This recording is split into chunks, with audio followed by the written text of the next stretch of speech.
IT job కోసం try చేస్తున్నారా? Coding ట్యూటర్లో training తో పాటు స్టైఫండ్ అండ్ 100% జాబ్ గ్యారంటీ.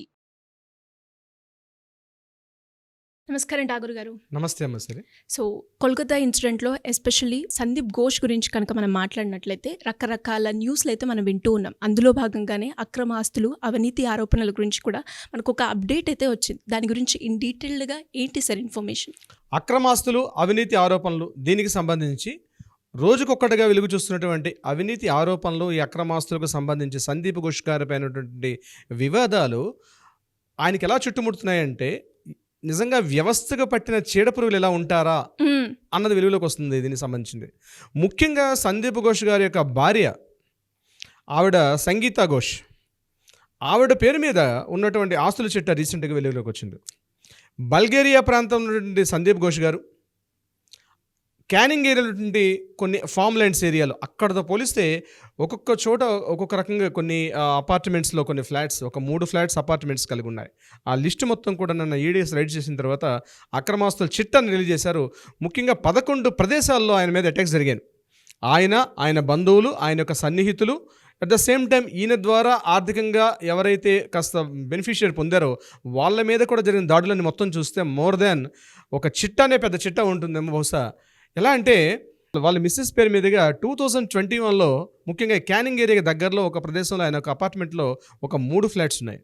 ఈ 3 ఫ్లాట్స్ కూడా గవర్నమెంట్, వెస్ట్ బెంగాల్ గవర్నమెంట్ నుంచి ఎటువంటి అప్రూవల్స్ లేకుండా పోస్ట్ అప్రూవల్స్ అంటే కన్స్ట్రక్షన్ చేసే ముందు అప్రూవల్ కాదు, కన్స్ట్రక్షన్స్ చేసిన తర్వాత వచ్చిన అప్రూవల్స్. బహుశా ఇది ఒక విడ్డూరంగా ఉంటాయి అన్ని విషయాలు కూడా. ఎవరైనా కన్స్ట్రక్షన్ చేయడం ముందు అప్రూవల్ తీసుకుంటారు, ప్లానింగ్ తీసుకుంటారు, అప్పుడు కన్స్ట్రక్షన్ స్టార్ట్ చేస్తారు. కానీ ఇతను చేసినటువంటి కొన్ని ఏవైతే ఆస్తులు ఉన్నాయో వీటికి అప్రూవల్స్ కన్స్ట్రక్షన్ అయిపోయిన తర్వాత వచ్చినటువంటి వెలుగులోకి చూసారు. ఆ లిస్ట్ని కూడా ప్రిపేర్ చేశారు ఈడీ నుంచి వచ్చేటువంటి అధికారులందరూ కూడా. ఇంకొకటి క్యానింగ్ ఏరియాలో దొరికినట్టు ఈయన యొక్క ఫామ్ హౌస్, అది 2 స్టోరీ బిల్డింగ్ ఉంది. ఆ బిల్డింగ్ బయట కూడా ఆయనకున్నటువంటి సందీప్ ఘోష్ అనే పేరుతోటి అక్కడ ప్రదేశంలో ఉంటున్న ఆ వ్యక్తులు లోకల్ అందరూ కూడా డాక్టర్ బాబు గారి హౌస్ని పిలుచుకుంటుంటే అదొక అక్రమాస్తులు కట్టడం. అది అక్కడ ఆ ప్రదేశాన్ని రైడ్ చేసినప్పుడు ఎన్నో కొత్త డాక్యుమెంట్స్ వెలుగులోకి వచ్చాయి. ముఖ్యంగా ఈయన చేసినటువంటి ఫార్జరీ డాక్యుమెంట్స్, ఈయన ఒక్కటి కేవలం అవినీతి ఆరోపణలు, ఏదో కరప్షన్ చేశాడు ఇవన్నీ కాకుండా కొన్ని ఫార్జరీ డాక్యుమెంట్స్. ఆ డాక్యుమెంట్స్ ఎవరివి అంటే ఒక డెసిషన్ తీసుకునేటప్పుడు, అంటే ఈయన ఒక ప్రిన్సిపాల్గా ఉంటూ ఆ కాలేజీలో ఏమైనా డెసిషన్స్ తీసుకునేటప్పుడు బోర్డు మీటింగ్స్ కండక్ట్ చేస్తారు. బోర్డు మీటింగ్స్ కండక్ట్ చేసి బోర్డు మీటింగ్లో ఆ మినిట్స్ బుక్లో అక్కడ సిగ్నేచర్స్ అయిన తర్వాత బోర్డు మీటింగ్స్ ఓకే చేస్తేనే అవి ఇంప్లిమెంటేషన్కి వస్తాయి, అప్పుడే ఫండ్స్ రిలీజ్ అవుద్ది. దీని ఒక లెంగ్తీ ప్రాసెస్ ఉంటుంది. అయితే బోర్డు మీటింగ్లో ఎటువంటి అప్రూవల్స్ రాకుండా ముఖ్యంగా కాలేజీలో ఉన్నటువంటి 2 కేఫ్స్ ఉన్నాయి అక్కడ, 2 కాలేజీలు మొత్తం ఆ కాలేజ్ అండ్ హాస్పిటల్ సంబంధించిన దగ్గరలో ఆ ఈశాన్ కేఫ్ అని ఉంది. దాన్ని నడుపుతున్న వ్యక్తి ఎవరు? అఫ్సర్ అలీ ఖాన్, వాళ్ళు మిస్సెస్ పేరు మీదుగా ఉన్నటువంటి ఈశాన్ కేఫ్. ఇవన్నీ కూడా ఎక్కడ కూడా బోర్డు మీటింగ్స్ ఎవరు కూడా అప్రూవల్ చేయాలి అఫీషియల్గా, కానీ తను ఫార్జరీ డాక్యుమెంట్స్ చేసి అది కూడా ఈయన మీద సెక్షన్ నమోదైంది, ఫార్జరీ సెక్షన్ కూడా. ఈ టోటల్గా అనమాట ఆయన చేస్తున్నటువంటి అక్రమార్కులు చిట్టా చూస్తే ఒక్కొక్కటి వెలుగులోకి వస్తుంటే భయానికైనా కొలుపుతున్నాయి అనమాట. ప్రాపర్టీస్ అసెట్స్, ముఖ్యంగా ఒక గవర్నమెంట్ ఉద్యోగి ప్రభుత్వం ద్వారా ప్రతి నెలా శాలరీ అందుకుంటూ, ప్రభుత్వం ద్వారా పెన్షన్ అందుకుంటూ, ప్రభుత్వం ద్వారా గ్రాట్యుటీ అందుకుంటూ, ప్రభుత్వం ద్వారా ఇతర సహాయ సహకారాలు పొందుతూ కూడా గవర్నమెంట్ ఇచ్చినటువంటి నిధుల్ని మళ్లించే ప్రక్రియలో భాగంగా తన సొంతానికి తన స్వార్థానికి వాడుకోవడంలో ఇది చాలా సీరియస్ యాక్షన్స్ ఉంటాయి వాటి మీద సంబంధించి. అటువంటివి చాలా కోకొలలుగా ఉన్నాయి. అయితే ఇతని కేవలం ఒక ప్రిన్సిపాల్గా ఉన్నటువంటి వ్యక్తి అయితే ఇవన్నీ చేయలేడు. ఈయనకి డెఫినెట్గా రాజకీయ ప్రముఖులతో ఉన్నటువంటి సత్సంబంధాలు ఉండొచ్చు.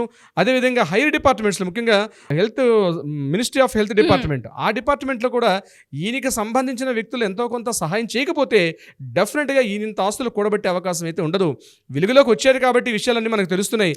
ఇంత కాకుండా ప్రతి కాలేజీలో ఇంకెంతమంది ఉన్నారో వాళ్ళందరూ కూడా చెంపపెట్టు. ప్రతి కాలేజీలో ఉన్నటువంటి వైద్య వ్యవస్థలు ఉన్న వాళ్ళు ఏదో ఒక రోజు నాడు పాపం పండుతుంది, ఏదో ఒక రోజు నాడు మీ కాలం మూడుతుంది. డెఫినెట్గా అలర్ట్ అవ్వండి. మీకు ప్రభుత్వంలో ఉద్యోగం, ఒక ప్రభుత్వ ఉద్యోగం మీరుంటూ ఎన్నో సదుపాయాలు పొందుతున్నప్పుడు మీరు ఇటువంటి మిస్గైడ్లెన్స్ వెళ్తూ అక్రమంగా ఆస్తులు కూడబెడితే ఏదో ఒక రోజు నాడు మరలా మీకు మీ పరువు పోతుంది, మీ ప్రతిష్ట పోతుంది. అట్ ద సేమ్ టైం మీకున్నటువంటి ఆ జాబితాలకు ఇది కూడా మీకు పోయి చాలా ఇబ్బందులు గురే అవకాశం ఉంటుంది. అటువంటి పరిస్థితిని సందీప్ ఘోష్ ఇక్కడ ఎదుర్కొంటున్నారు.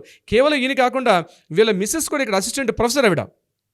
ఆవిడ కేవలం షీఈ్ ఆల్సో ఒక ప్రొఫెసర్ ఇక్కడ ఇదే Yes. కాలేజీలో ఆవిడ కూడా వర్క్ చేస్తున్నారు. చాలా మంది ఏంటంటే ఈవిడేదో వేరే జాబ్ అనుకుంటారు, కాదు ఇక్కడ ఇదే కాలేజీలో ఆవిడ అసిస్టెంట్ ప్రొఫెసర్గా వర్క్ చేస్తున్నారు. సో ఆవిడకి కూడా బెనిఫిషియల్ వస్తుంది. ఆవిడ కూడా ఒక గవర్నమెంట్ ఉద్యోగి, గవర్నమెంట్ మెడికల్ కాలేజ్లో ఒక అసిస్టెంట్ ప్రొఫెసర్ అంటే యాజ్ అ ప్రొఫెసర్గా ఆవిడ కూడా ల్యాక్స్లో శాలరీ ఉంటుంది.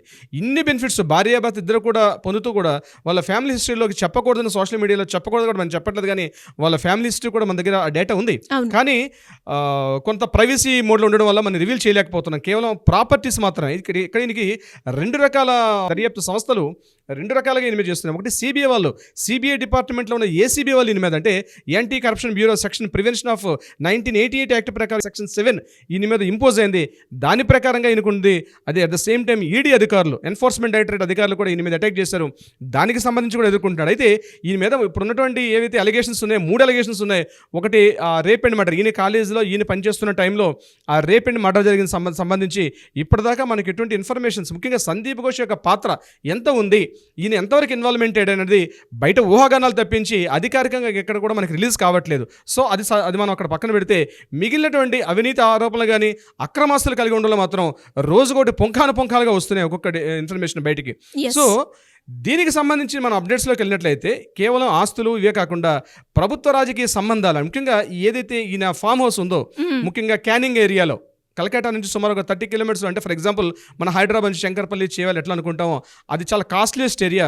అక్కడ చాలామంది బిజినెస్ మ్యాగ్నెట్స్, అదే పెద్ద పెద్ద పొలిటీషియన్స్ వీళ్ళు అక్కడ మాత్రం ల్యాండ్ ఎకరాల్లో కొనుక్కుంటూ ఒక ఫామ్ హౌస్ కట్టుకుంటారు. చాలా కాస్ట్లీయెస్ట్ ఏరియా, ఏకర్స్లో, అంటే సిటీకి అవుట్స్కట్స్లో ఉంటారు. అక్కడ వీళ్ళు చేసేటప్పుడు ఆ అటాక్స్కి వెళ్ళేటప్పుడు ఈడీ వాళ్ళకి లోపల దొరికిన డాక్యుమెంట్స్ విషయానికి వస్తే చాలామంది రాజకీయ ప్రముఖులు కూడా ఈ ఫామ్ హౌస్కి విజిట్ చేశారని, చాలా పెద్ద వాళ్ళతో సత్సంబంధాలు ఉన్నాయని, వాళ్ళు వస్తూ వెళ్తుంటారని కూడా లోకల్ వాళ్ళు చెప్పడం. అట్ ద సేమ్ టైం అక్కడ దర్యాప్తు పేపర్లు కూడా దొరికాయి. ఇప్పుడు ఏంటంటే మీడియాలో రిలీజ్ చేయరు, ఎందుకంటే చాలా కాన్ఫిడెన్షియల్గా డాక్యుమెంట్స్ని కూడా సీల్డ్ కవర్లో సుప్రీంకోర్టు హ్యాండ్ ఓవర్ చేశారు, హైకోర్టుకి హ్యాండ్ ఓవర్ చేశారు. దీనికి సంబంధించిన దర్యాప్తులు కూడా జరుగుతున్నాయి. ముఖ్యంగా సెల్డా కోర్టులో ఈయన ఫేస్ చేస్తున్నాడు, ద సేమ్ కలకట్టా హైకోర్టులో కూడా ఈయన ఫేస్ చేస్తున్నాడు ఈ ప్రాబ్లమ్ సంబంధించి. బట్ ఏదేమైనప్పుడు కూడా తొందరలో మరికొన్ని వివరాలు కూడా బయట వెలుగులోకి వచ్చే అవకాశం అయితే ఉంటుందండి సిరి గారు.